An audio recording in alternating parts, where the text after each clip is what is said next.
we have to start in the great state of Kentucky because the Wildcats landed another commitment this afternoon. They now have, I believe it is 12 scholarship players on the roster after getting a commitment from Denzel Aberdeen, a transfer from Florida that won the national title with Florida last year. We had him on after they won the championship. We praised him for his acceptance of a role.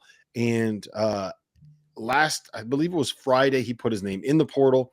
Today, he committed to the University of Kentucky, and it looks like he is either going to be a third guard or the first guard off the bench, depending on how that kind of plays out on their perimeter rotation. But you have a Florida player from the state of Florida that just won a championship and was getting ready to step into a bigger role that is opting to transfer to an in-conference opponent. I don't know if that's a good thing for college basketball. It's where we are right now in 2025. Yeah, I mean, listen, to me, this is a guy who left with a starting spot on the line, right? Denzel Aberdeen was basically guaranteed a starting spot with the defending national champions, and he left for more money. That's where we are right now. He left for more money. Kentucky's got a lot more money right now than Florida. They're a basketball school. Florida's still a football school, trying to figure it out. I think Florida's somewhere in the $7-ish million range this year.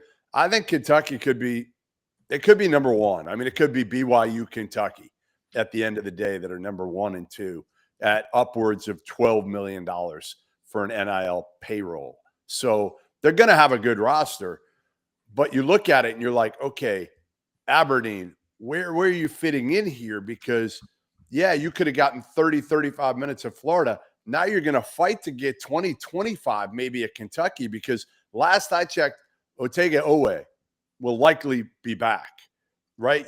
They signed Jalen Lowe from Pittsburgh. They've got guys coming, Colin Chandler, Trent Noah coming back, Travis Perry, all those guys are Jasper Johnson, a highly touted freshman wing is coming back. Obviously, Aberdeen can play the point, so that gives him a little bit of an advantage there. But you're fighting with a lot of dudes. You got 12 guys on the roster right now, as you said, that can all play. And that's the beauty of Mark Pope's roster. But I would expect some things to shake up. I don't think, Noah leaves because, he's a local guy who wants to play at Kentucky. But I don't know how you keep 12 guys happy in this day and age, Rob. I don't think you can. I think it's more than 12. I just counted it out as 14 when you add in Colin Chandler and some of the new pieces that they've brought in there. The guy that you didn't mention was Cam Williams, a transfer from Tulane. Yeah. But and I get it, right? I get it from Denzel Aberdeen's point of view. The number that I heard was in the $2 million range for what he is going to be getting from and Kentucky. Florida was offering about $1 million. They were offering about half that. Yeah, they were offering about half of that. And if you are Denzel Aberdeen, and I totally understand why you are going to chase that extra $1 million, okay? $1 million. But I don't think that this is necessarily the best thing for that kid long term. And what I mean by that is I want to just clarify this by saying I'm all for the players being able to get the money. It was a long enough time where they weren't able to get paid. Now that they're able to get paid, I don't think that being able to chase the bag is the wrong thing. The problem is right now we have a system set up that incentivizes players entering the portal and having it become a bidding war, because the bottom line is this: the portal right now is pretty dry when it comes to game-changing talent. And Denzel Aberdeen is a guy that averaged 14-4 in the 5 games he started. If you talk to some of the people around the Florida program, they would have told you that he was one of their best one-on-one scorers last year. He's a really good player.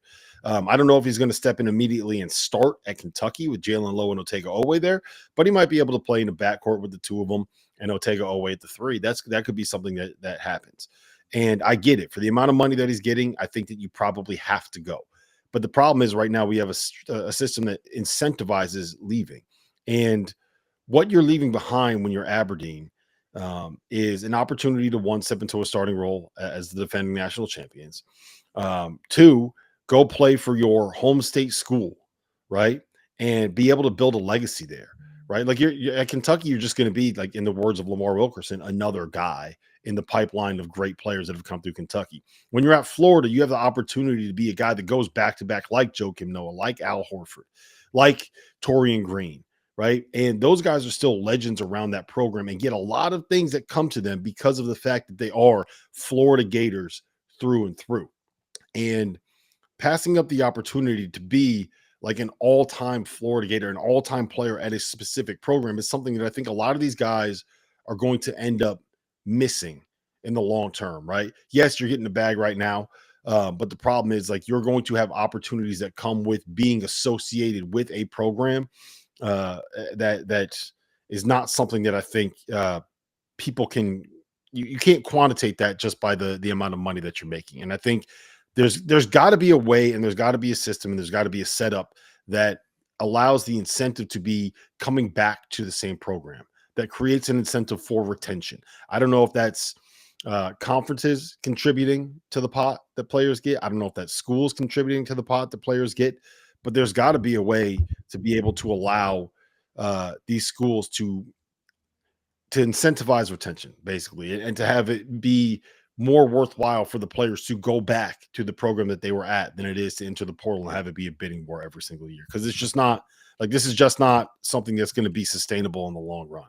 Well, let's just break it down quickly. 2 million to $1 million. Okay. Mm-hmm. The agent fee, let's say he's paying 20%, which I don't know if he is, but if he is right there, that's 200 grand. That's 200 grand he's not getting from the agent fee, right? With the difference of $1 million. Then taxes, taking taxes out of that $1 million, that's another 300 grand. 400 grand, right? You're in that 40% tax bracket. So that's another 400 grand. So at the end of the day, you're talking the difference of maybe $500,000, which is a huge amount of money today. Today, it's a huge amount of money. But again, what you said, which is you go back to Gainesville, you're a hero. You're connected for life in Gainesville to all those people. Once you're done playing, and I don't think Denzel Aberdeen is necessarily – he's not a lock NBA player. We know that. I'm not sure he's an NBA player. I think he's probably – if you're a betting man, you're saying he's going to play overseas for a long period of time. Even if he plays for 10, 12 years, you're 33, 34 years old, and you can be connected forever in Florida to whatever business you want. The opportunities that you're going to get, probably outweigh whatever you're getting in 8 months at Kentucky and Lexington. But again, to each their own. Congrats to Denzel Aberdeen. Now you better work your ass off to try to earn that starting spot that you were promised at Florida.